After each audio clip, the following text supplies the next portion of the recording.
Thank you. I'm so sorry.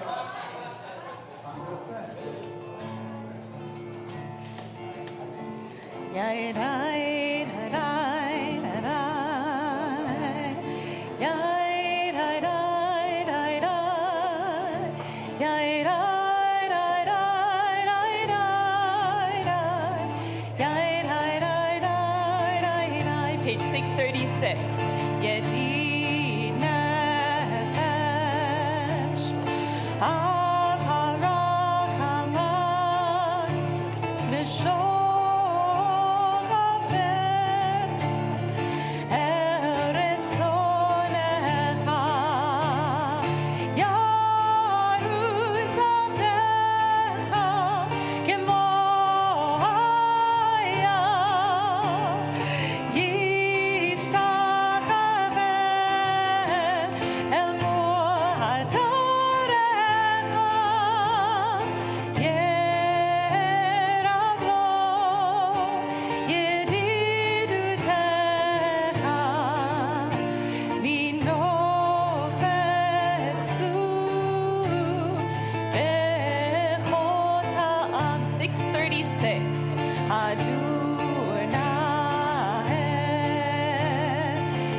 Shabbat Shalom. Shabbat Shalom. Shabbat Shalom. Welcome to everyone who's here in our chapel. Welcome to everyone joining us on live stream. The words that we just sang, "Show yourself, beloved, and cover me with the shelter of your peace. Light up the world with your presence, that we may exalt and rejoice in you. Hurry, loved one, the appointed time has come. Show us grace as long ago." It has been a week. It has been a week that these words feel all the more needed, all the more necessary. Just 1 week ago, we were anxiously awaiting 3 hostages to make their way home to their families, and they did. In the last week, we saw on Monday, as we celebrated the life and legacy of the Reverend Dr. Martin Luther King Jr. an inauguration in D.C. And we saw the resulting actions of the new administration over this last week. It has been a week. And so all of us here may be coming here right now for a whole host of reasons. You might be here right now because of the week that has been, because of the news cycle and the intensity, and just feeling like this is the place to be. You might be here because it is a loved one's anniversary of their death. You may be coming here for fervent prayer, for further returning of hostages to their families and the continuing of this ceasefire. It has been a week, and we are all, each and every one of us, here for a whole host of reasons.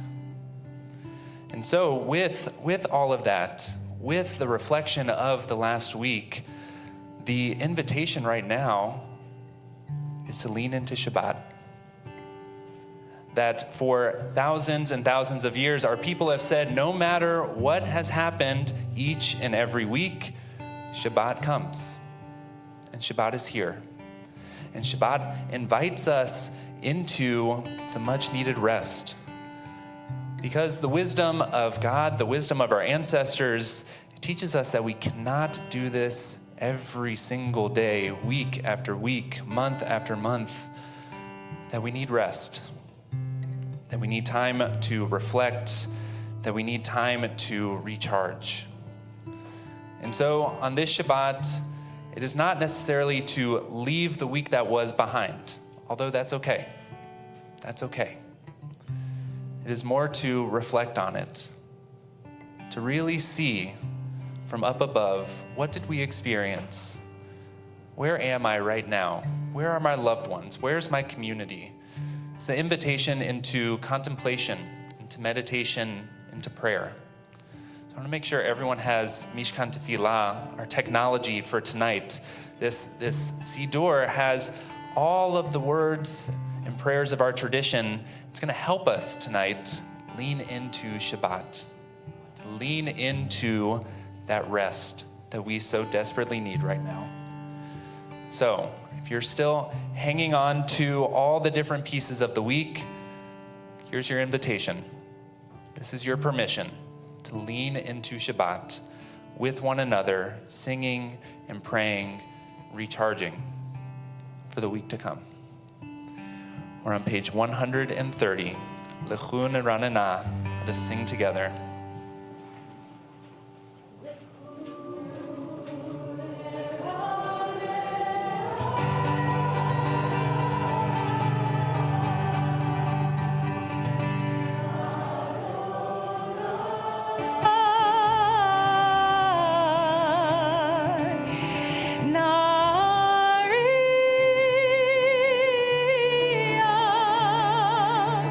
Let's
Shimcha Gadol v'nora Kadoshu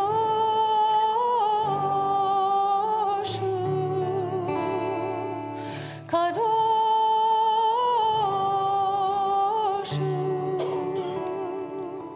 Kadoshu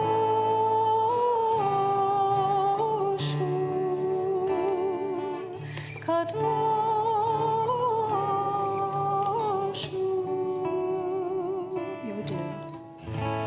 Yodu Shimcha Gadol v'nora Yodu Shimcha Gadol v'nora Kadoshu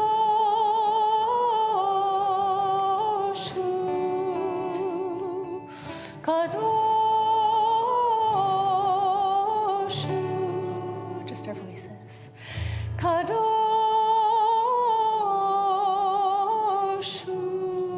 One more time. Kadoshu.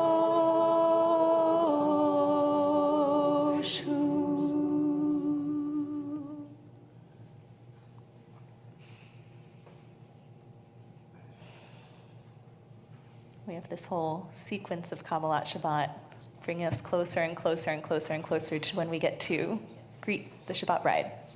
We have one more psalm before we get there.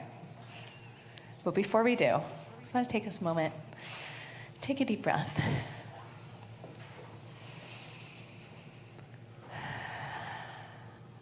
It feels like all week we have headlines and news feeds telling us the bad things that are coming.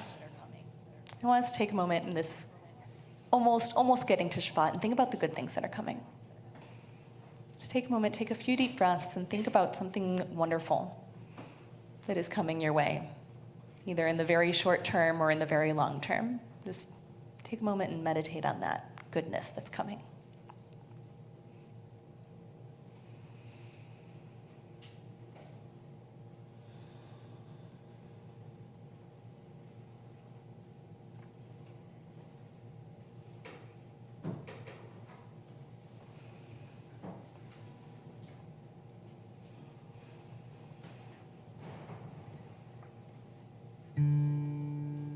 Page 136. Mizmor leDavid,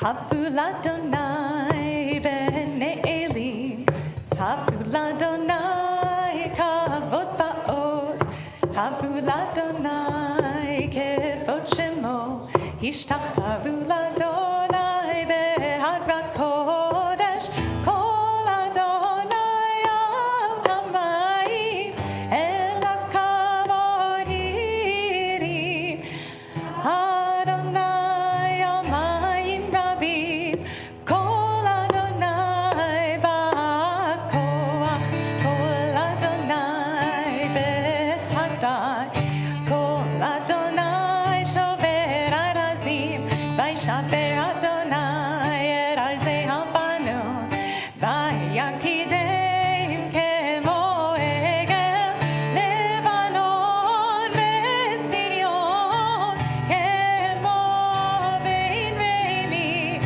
kol Adonai chotzev lachavotesh, kol Adonai yachil midbar, yachil Adonai midbar kadesh, kol Adonai yechol elai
240. Tov lehodot l'Adonai, Tov lehodot l'Adonai, Tov lehodot l'Adonai, ulezamer l'shimcha.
Shabbat Shalom. Shabbat Shalom. In Parashat Vayera, we are in the midst of the Exodus story, featuring the epic clash between Moses and Pharaoh. And there are weeks in which our Torah portion speaks directly, unequivocally to the current moment we find ourselves in. This is one of those weeks. The Pharaoh we are dealing with arose to power in last week's portion. Vayakom melech chadash al Mitzrayim, asher lo yada et Yosef.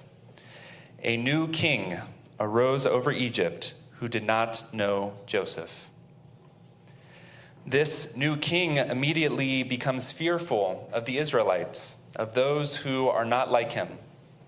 We are too numerous, too entrenched in society. With no checks on his abilities, he extends the reach of his tyrannical power. The Hebrews must be controlled, enslaved, made to build great structures that attest to Pharaoh's might. Every firstborn male of the Hebrews must be eliminated, thrown into the Nile. This Pharaoh has advisors who placate his every desire, stroke his ego, and prop him up to appear even more powerful. Past rulers of Egypt worked with Joseph, and they attempted to lead with structure, graciousness, and even a bit of humility. This Pharaoh rules with chaos, greed, and arrogance. And as we see in our Torah this week, this Pharaoh, even when confronted with plagues that hurt his family and his people, this Pharaoh refuses to back down. This Pharaoh, they are the sun and the stars. Everything revolves around them. All of the people in the land, Israelite and Egyptian alike, are filled with fear for what this tyrant might do next. It is under this Pharaoh that Moses is called upon by God to free the Israelites from bondage. When Moses first returns from Egypt and tells the Israelites about God's plan for them, they are ecstatic. Finally, our God has heard our cries. We will be free. They are hopeful, ready to turn the page on this chapter of their lives. But after delivering the news to the Israelites, Moses and Aaron confront Pharaoh, and they are predictably denied. In fact, Pharaoh increases the workload of the Israelites, making their daily building even more difficult. But, as we know, God and Moses aren't done yet. God appears to Moses and reaffirms God's commitment to taking the Israelites out of Egypt, to uphold the covenant made with Abraham, Isaac, and Jacob, and fulfill their destiny as a holy people. God wants Moses to reassure everyone that it will all be okay, even after this initial failure. And it is here that we read this devastating verse from Torah. Vayedaber Moshe, ben el bnei Yisrael. But when Moses told this to the Israelites, v'lo sham'u el Moshe mikotzer ruach ume'avodah kasheh. They would not listen to Moses, their spirits crushed by cruel bondage. The people are exhausted, even more so by the increased workload from Pharaoh. And in that exhaustion, they have become hopeless and despondent. How are they to continue to believe that Moses and this God of theirs will actually lead them to freedom? Their belief in the promise of redemption has been shut down, snuffed out. Their spirits are crushed. In their eyes, there is no hope.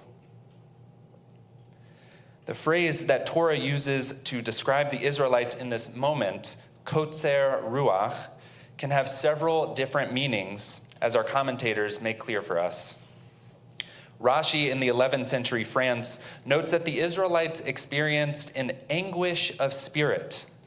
If one is in anguish, their breath comes in short gasps, and they cannot draw long breaths. In this interpretation, the Israelites are physically short of breath, too exhausted by their increased workload. Ramban, in 13th century Spain, sees the Israelites feeling an impatience of spirit because they were so grieving the loss of future redemption.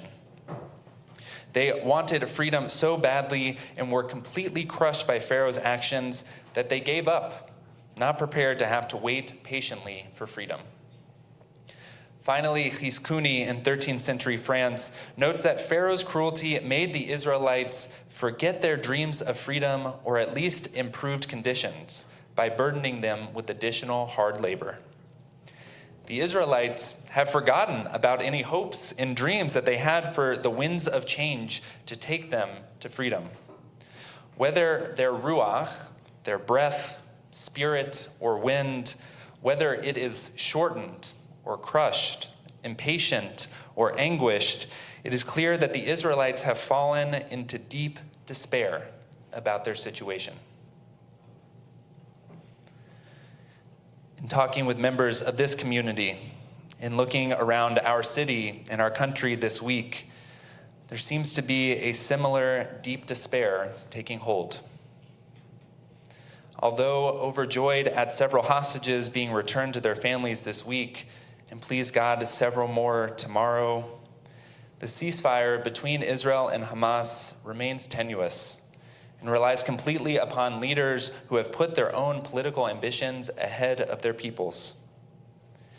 In our own country, a familiar Pharaoh has returned, wreaking havoc over the course of just 5 days in office. As I think about those who will be most directly impacted by these dangerous and deranged actions, trans children, asylum seekers, refugees, people in need of reproductive care, and so many other groups of people, I can see their ruach, their spirit, being shortened, crushed, anguished. And in witnessing their ruach diminished, I feel my own grow tired and weak. There is much to despair about right now. But if we look back to our Torah, we are reminded that the despair of our ancestors did not last long. As Rabbi Rachel Barenblatt notes on this week's Parsha, our Torah story comes this week to remind us that kotzer ruach, the crushed spirits of the Israelites, is not the end of the story. Being in dire straits, unable to breathe, unable to focus, hearts and souls unable to hope, is not the end of the story. On the contrary, she writes, it's the first step toward liberation. In our shortness of breath or crushed spirit, we may have started to internalize messages that we can't do anything about the state of our city, about the state of our country or our world. And take that first step to start the work that will help us move forward, that will help us love and support our community members most under attack. We have to protect our own ruach. We have to protect our breath, our spirit, and our winds of change. So first, our breath. In our tradition, the breath is holy. Just as God breathed life into Adam and Eve, we can experience each breath we take as a holy act of sustaining life, of recognizing our blessings in this world. This holy act of sustaining ourselves through the breath, this is the opposite of how I found myself this week. Literally holding my breath, watching the news or scrolling on social media, afraid of what devastating news I might encounter. And maybe you've had that experience as well. And yet, in coming back to our breath, we come back to ourselves. We reaffirm our own humanity in a world that is increasingly inhumane just by coming back to our breath. Second, our spirit. We are attending to our spirit right now by marking Shabbat, by being in community, by pausing in sacred Jewish time to reflect on our lives, to reconnect with ourselves and with our loved ones, and renew ourselves for the journey ahead. The Israelites, they had an impatience of spirit, and they should have been impatient. And we too should be impatient. We should be impatient with the current state of the world, the hatred that is growing, the destruction of so many pieces of society that we hold dear. We should always be impatient in the face of injustice. But when that injustice comes back at us, when we feel its wrath, we must not lose our spirit. The invitation here is to lean into our tradition, to lean into community, to lean into Shabbat or anything that will bring laughter and joy and connection and spirit into our lives. Lastly, our winds of change. We know from some wise ones before us that the answer, my friend, is blowing in the wind. And also that a change is going to come. Oh, yes, it will. The winds of change may feel elusive, outside of our control, and yet, just like the arc of the moral universe only bends towards justice because we push and we pull and we fight to make it happen, so too with the winds of change. Through our actions, our everyday, ordinary actions with our families and communities, we stir up the winds of change. Here at CBE, the climate team and the dismantling racism team and the refugee task force and the democracy team and other projects and initiatives are all stirring up the winds of change right now, but they also need some more willing people to make some more movement. So whether it is with one of these groups or others, protecting our ruach, protecting our winds of change, it is better done and more sweetly, more joyously done in community. Our Torah tells the story of a people, our people, with kotzer ruach, with crushed spirits because of a vindictive, greedy, and oppressive Pharaoh. With increased labor, they had to give up all hopes for freedom. But our Torah then teaches that the despair felt by the Israelites was just the first step towards sweeping liberation, the initial move to begin our march toward the promised land. Their ruach, their breath, spirit, and winds of change were renewed. And the same can be true for us. That in a week such as this, in moments of deep despair, we must protect our ruach, our breath, our spirit, our own winds of change.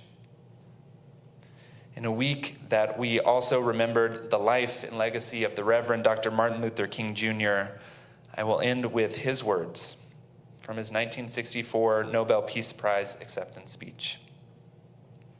I believe that unarmed truth and unconditional love will have the final word in reality. This is why right temporarily defeated is stronger than evil triumphant. May we heed his words and bring our ruach to this moment. Shabbat shalom. Shkoch. We continue with Chatzi Kaddish on page 144. Please rise as you're able. Thank you. Yitkadal v'yitkadash shmei Rabba v'amad yivrach chirotei v'yamlich malchutei b'chayechonu v'yomechon uv'chayei d'chol beit Yisrael b'gala b'gala uv'izman kariv v'meru amen Yehei shmei Rabba v'vorach le'olam u'l'olam me'amaya Yitbarach v'yishtabach v'yitpa'ar v'yitramam v'yitnaseh v'yitadai v'yitaleh v'yitalal shemei d'kudsha le'ela min kol berchata v'shirata tushbechata v'nechemata damiran me'alma v'meru Page 146. Baruch Hu et Adonai HaMevorach.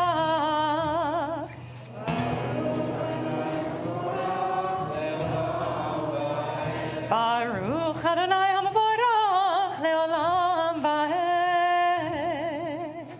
Please be seated. Page 148. Baruch Adonai.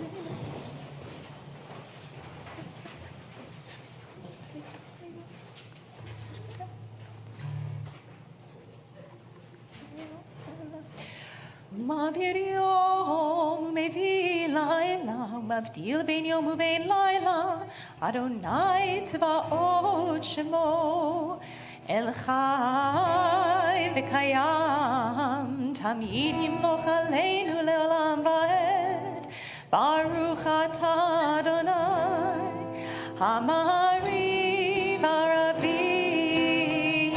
Page 150. Ahavot olam beit Yisrael, amcha avta,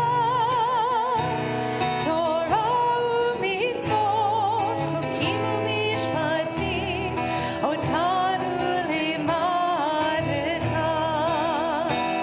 Alkeinu Adonai Eloheinu, v'shocheinu v'kumeinu, nasiach b'chukecha, v'nismach b'divrei Toratecha, u'b'mitzvotecha, le'olam va'ed. Ki הם חיינו לאורך ימינו ובהם נגד יומם ולילה לאהבתך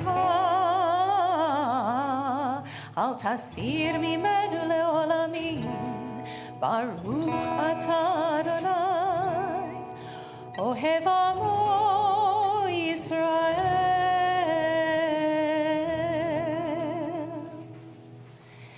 שמע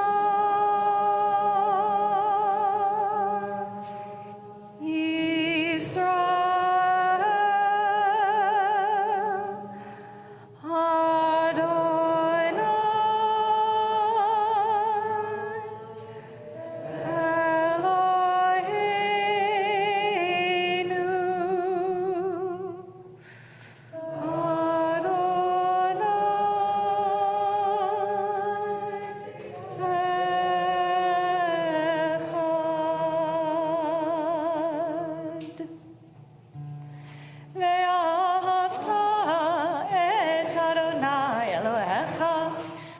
לבבך ובכל נפשך ובכל מאודך. 154. והיו הדברים האלה אשר אנוכי מצווך היום על לבבך ושיננתם לבניך ודיברת בם בשבתך בביתך ובלכתך בדרך ובשוכבך ובקומך וקשרתם לאות על ידיך והיו לטוטפות בין עיניך וכתבתם על מזוזות ביתך ובשעריך למען תזכרו ועשיתם את כל מצוותיי והייתם קדושים לאלוהיכם.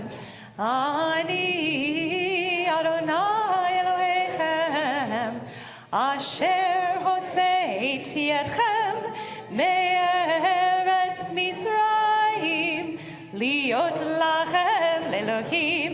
אני אדוני אלוהיכם אדוני אלוהיכם. אמן. Page 158. מי כמוך באלים אדוני, מי כמוך נדר בקודש, נורא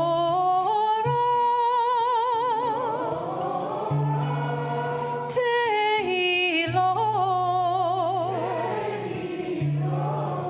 עושה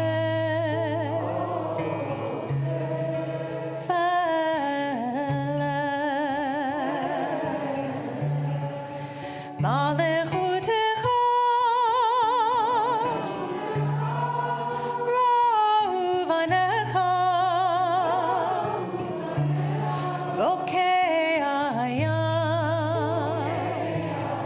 לפני משה ומרים. זה לי ענו ואמרו אדוני ימלוך לעולם ועד.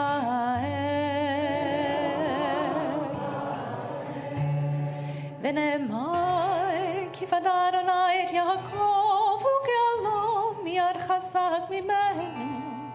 ברוך אתה אדוני גאל ישראל.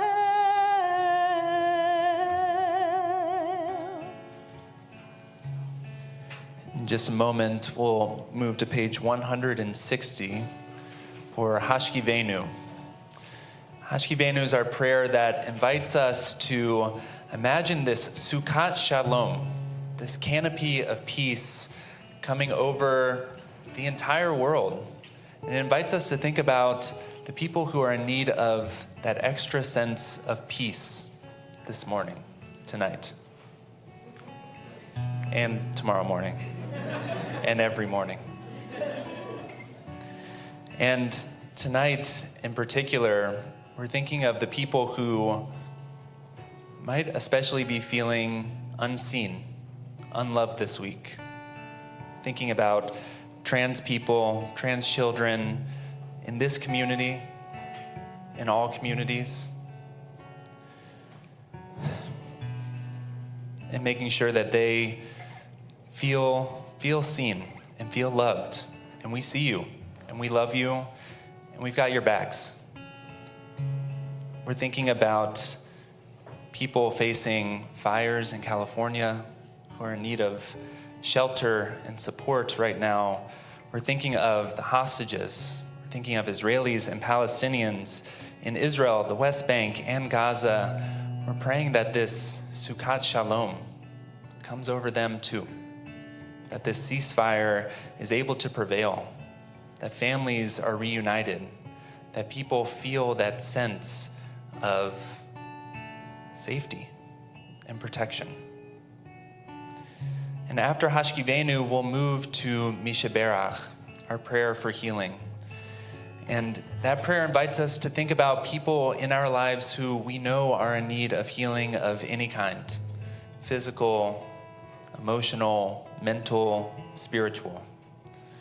In the midst of that prayer, we'll invite you to share names of people that you're thinking of. So we are bringing their presence into this space. And if you're joining us on live stream, you can place those names in the chat. For right now, we're on page 160, Hashkivenu. Hashkivenu, Adonai Eloheinu leshalom, ve'amidenu shomreinu lechayim, ufros aleinu sukkot shalomecha v'takenenu beitzah tova milfanecha ve'hoshinu leman shemecha v'agim ba'deinu ve'aser me'aleinu oyeb tevet ve'cherem ve'ra'av ve'yagon ve'harchek mimenu avon va'afesha u'v'tzel kenafecha tastinenu ki il shomreinu u'matzilenu ata ki il chanun v'rachum ata u'shmoi tzitenu uvoinu lechayim u'leshalom me'ata ve'ad olam me'ata ve'ad olam Baruch atah Adonai ha'porei sukkot shalom aleinu ve'al kol amo Yisrael ve'al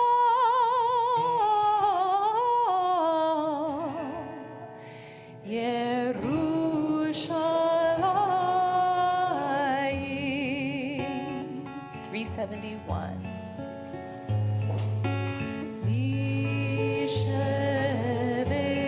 Mishaberach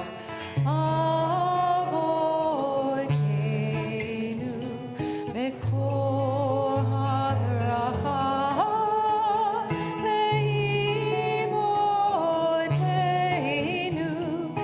May the source of strength, who bless the ones before us, help us find the courage to make our lives a blessing, and let us say Amen. We pray for those we name now.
habracha,